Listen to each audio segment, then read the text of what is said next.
In this presentation, we will discuss the planning stage of the audit. In prior presentations, we broke down the audit process into a series of stages, those stages including client acceptance and continuance, preliminary engagement activities, plan the audit, consider and audit internal controls, audit business processes and related accounts, complete the audit, and then evaluate results and issue the audit report. Here we, of course, are on planning of the audit. We'll start off with audit strategy. The overall audit strategy will help the auditor to determine what resources are needed to complete the engagement. As we think of each audit, remember that each audit is going to be substantially different. So we want to know what the audit strategy will be. We want to make sure within the planning phase we do a good job, because that's going to set the groundwork to make sure that the resources that we need are there and that we apply them efficiently and go through the process of the audit as quickly and efficiently as possible.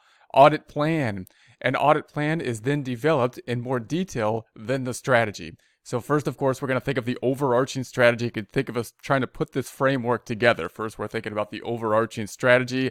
Then we're starting to frame this thing. We're actually putting together the plan being more concrete, the plan being closer to a blueprint that we can then follow in a step-by-step mapped out type process, as opposed to the strategy not quite at the blueprint type level, not quite listing out exactly what's going to be happening, however, getting to that point. So the audit plan is then developed in more detail than the strategy, should plan how to conduct the engagement in an effective and efficient manner. And of course, that's always going to be what we want to do in the planning phase. We want to set it up in such a way that we have the steps followed out. We know what to expect. We believe we know what to expect, and we're going to set up a strategy to go through those, noting any types of areas that are going to be more time consuming than others, making sure that we have them aligned in such a way that we can complete them as efficiently as possible, possibly putting together different types of tests that can test different things at the same time, and lining up more time frame that will be needed for those areas that we know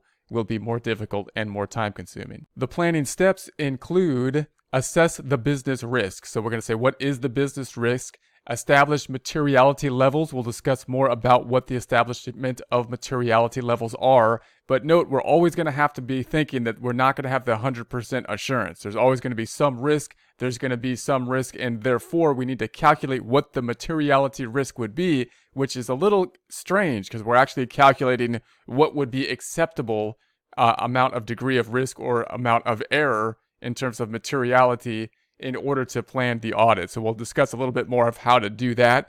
Consider the need for specialists. Do we need specialists? Of course, we are the auditors. We're specialized in accounting. There's going to be specialists possibly that will be needed in terms of database specialists. How do they put things together? How are they formatting things from an IT perspective? Possibly specialists in order to value different types of assets, such as real estate, such as different types of inventory or something like that. We need to make sure that we have those specialists that will be needed for those particular areas. Identify any related parties. So are there related parties to this entity? We know that if there are related parties, then they have transactions between the related parties. We can't rely on the market forces to be guiding what we expect from those transactions, and therefore we need to know who the related parties are, what type of transactions you have with them, and then how you're recording those transactions. Are they recorded in accordance with generally accepted accounting principles as they apply to related parties? Evaluate additional value-added services, and document overall audit strategy, audit plan, and prepare audit program. So once we have all this, of course, then we're going to put together and document the strategy we're putting together, the plan we're putting together. We want to do that for a couple different reasons. One, we want to make sure the plan is put together so that we can then follow it. We can delegate out to the rest of the people that will be involved in the audit what that plan will be, and then execute. And then, of course, we also want to know this because it's part of the documentation for the audit. If we were to have some review of the audit or to look at our process that we have done, either ourselves or by some review body, we want to be able to show, hey, this is our strategy, this is our plan, here's the documentation for it, and here's us moving forward with it. Assess business risk. To understand the entity and its environment. So we want to assess the business risk, and we want to understand the entity and the environment. Now, as we get into risk, note what we're doing. We're looking at the planning process here. We're trying to set up the audit. We're trying to say, and ultimately say, what types of testing do we need? How much testing do we need? And in order to do that, we have to think about these ideas of risk. So we're going to say, what are the risk factors? And the risk factors will help us determine how to set up the audit, how much time it will take to do the audit, and how much work or what types of work or what types of work we're going to have to put together for it. We would like to do this in like as scientific a method as possible and tell us, well, this is the level of risk we have here, and that's going to determine how much testing we have to do on A, B, C, or D. And we're going to try to do it as numerically as possible. But of course, assessing risk in something like the business risk in a business environment, understanding the entity and the environment, is somewhat of an art form as well as a science. So note that we're going to have to get a feel for the understanding of the entity and the environment. Our goal then is to assess the business risk within that entity, within that environment, and that'll help us better understand and set up how much testing is going to be necessary as we go through the audit process. To identify business risks that could result in material misstatement. This is our objective as we consider the business risks.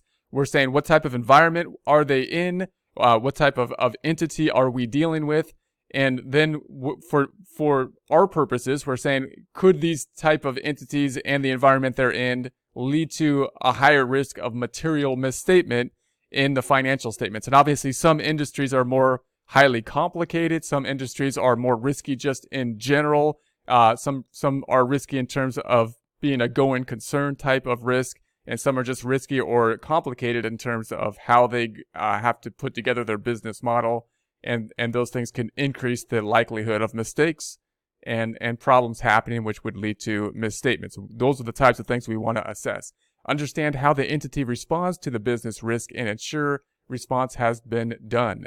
So the business then should understand their entity, of course, their environment, what type of environment they're in, what type of business they're in. If they're in a type of business that has a complex type of business structure in order to generate the revenue in some way, then of course they know that, and they should have a system set up, a system of controls set up in order to deal with whatever risk is involved for that particular industry. We want to understand the risk.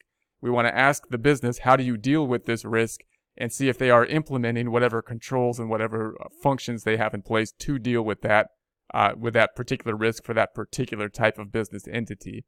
Using this information, the auditor assesses the level of risk of material misstatement in the financial statement accounts.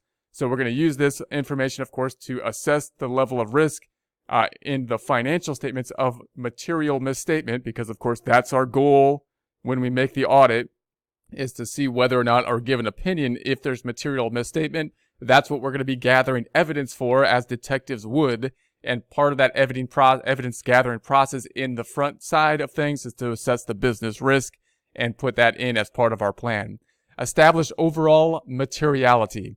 So we're getting back to this idea of materiality. Now note, again, in the planning process, we got to think of materiality, because that means that the type of decision that could lead people that are reading or looking at the financial statements to affect their decision. So a problem with the financial statement that could be large enough that a reasonable person may have their opinion affected if there's an error related to it of that size, or something is, say, omitted of that size. We need to know this in the planning stage and actually work it into our planning process, because when we think about things of risk, how much testing we're going to have to do, we have to think about, well, what is an acceptable amount of overall materiality misstatement, in essence, which seems, again, a little bit counterproductive. You would think that we would try to be eliminating all problems, and that's going to be our ultimate goal. You might think that we're going to try to shoot for eliminating all misstatements,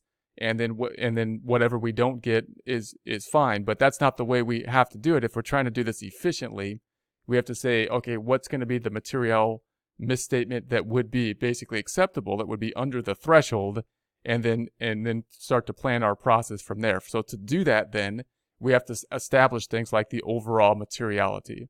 So we have to establish tolerable misstatement of accounts and establish tolerable misstatement of disclosures. So when we break this down, then when we think about, okay, what would be a reasonable material misstatement that would be tolerable, acceptable, something that if the financial statements were misstated up to this degree, then they would not be materially misstated. As we consider that, we could think of the misstatements per account. So we're going to establish tolerable misstatements for accounts. then as we start to audit those accounts, we will have a tolerable misstatement that we can work with as we go into those accounts. Same thing is true for establishing tolerable misstatements for the disclosures to the financial statement. Related parties, identification of, accounting for, and disclosure of transactions with related parties. Note that an entity is related to a reporting entity if, among other circumstances, it is a parent, subsidiary, fellow subsidiary, associate, or joint venture. So we're talking about related type of parties in these transactions. And just like if we're talking about individuals and we were related parties to, say, siblings or something like that, or family members, then we know that transactions between those related parties are going to be a mess. They're not going to follow normal, what we would expect market type of behavior. And therefore, we need to know who the related parties are and how are they going to be recording information to the related parties. So we're thinking about those entities that are related to them. And we know that like family relationships with business transactions are going to be funny. And so once we know that who the related parties are, we want to know what the transactions are with them and how those transactions are taking place.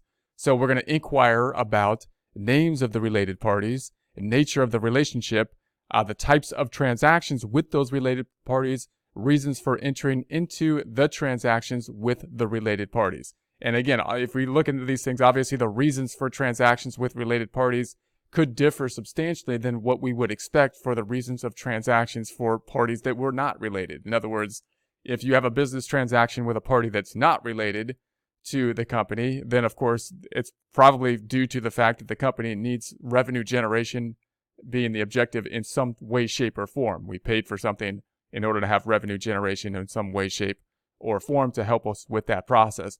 Related party transactions, it could be a little bit more convoluted as to what was the nature or reason of a particular type of business transaction. And of course, we will document the audit strategy, audit plan, and prepare audit reports. Document about audit tests. We want the nature, the timing, and the extent. So when we have this documentation, we want to be documenting nature, timing, extent. Document how the entity is managing risk and the effects of the risk on controls on the planned audit process. Audit supervision, engagement partner, and other supervisory members. Tell the engagement team members their responsibilities, of course. Instruct engagement team members to identify and communicate audit issues and review the work of engagement team members.